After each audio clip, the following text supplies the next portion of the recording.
Needs to be able to move a little bit. Sweet, look at that. Right, I'm going to work on fixing this broken shock. Like I showed you before, this was a brand new shock. First run out, within 2 minutes I snapped the rod. So the fluid in here is fresh, and I do want to try and save it. So I've got this little split shot glass. Any little cup will do. I'm going to try and save the oil. And to do this repair, you're probably going to need a little bit of shock oil if you don't already. Here's the shock shaft. Here's the composite shock part, and I need this because I need the new end link here, and I need the new spring clip. So that's the part numbers, 330203 and 33195. That's for the front shock of a Creighton or the rear shock of a Typhon. And then springs. So this is the stock spring, and here's my upgrade Techno spring that I'm gonna use. So it's slightly taller and a lot stiffer. To get these open, they do have a flat spot on here. Just get a big wrench on. You do need almost a full-size automotive wrench to get these shocks open. Just want to get it locked on there and crack that open.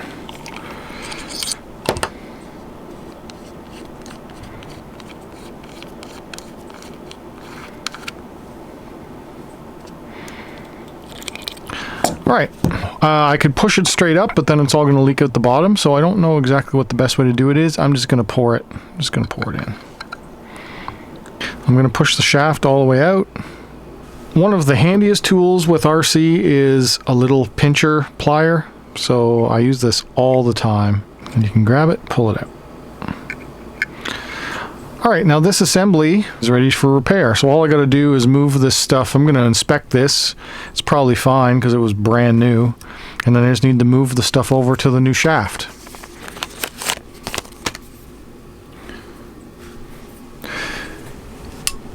Something I learned about these is that it's a 5mm nut for the top of the shock.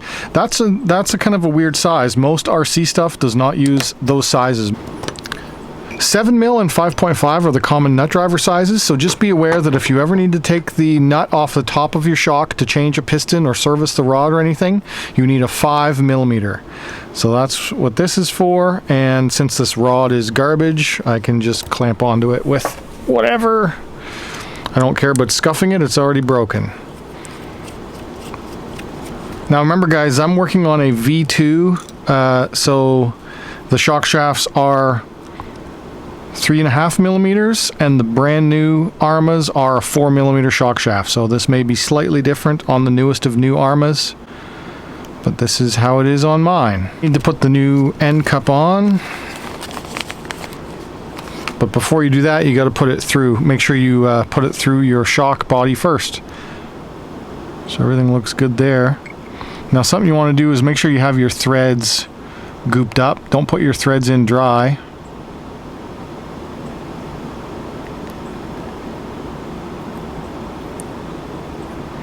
Get that down into position. Now I can refill.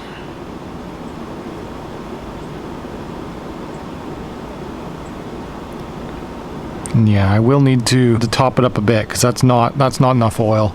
It needs more oil than that. It's going to temporarily put the lid on. I'm going to pop the boot on.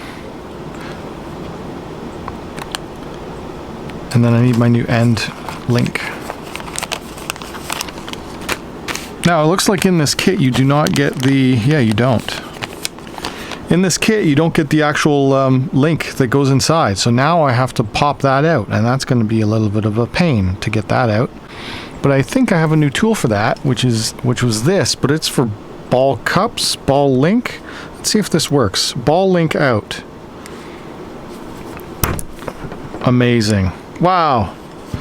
That's paid for that tool right there. I would never have been able to do that ideally without that. So that's the broken one. Here's the good one. Ball link in.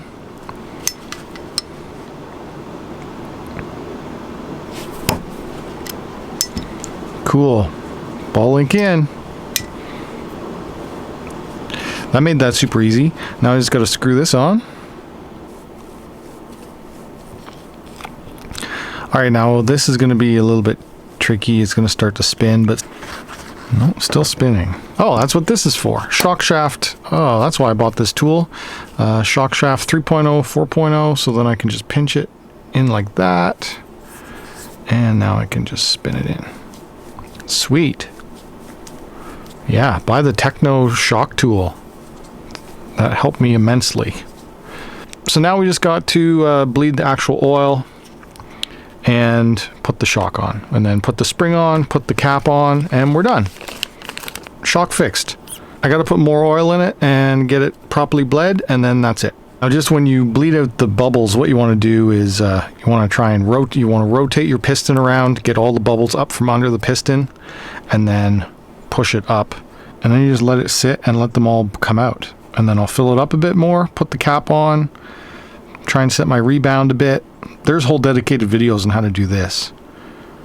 Not by me. Well, I made one, but it's not that great. There's other professional racers who have videos about how to do shocks, so go watch that. Just agitating all the bubbles, getting those ready to come up, and then I'll just set it in something like this. You just want to have something that holds your shock up, and just let all the bubbles escape while you work on something else for a little bit.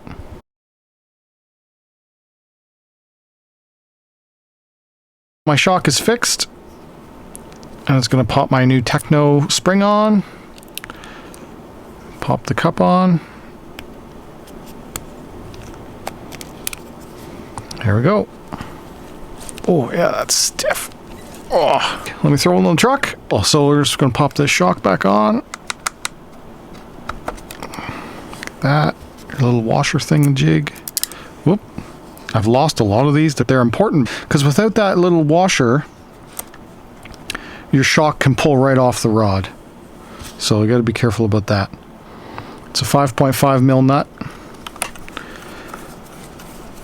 Look at my warped wrench. Need a new 5.5 mil because I was beating on stuff with it.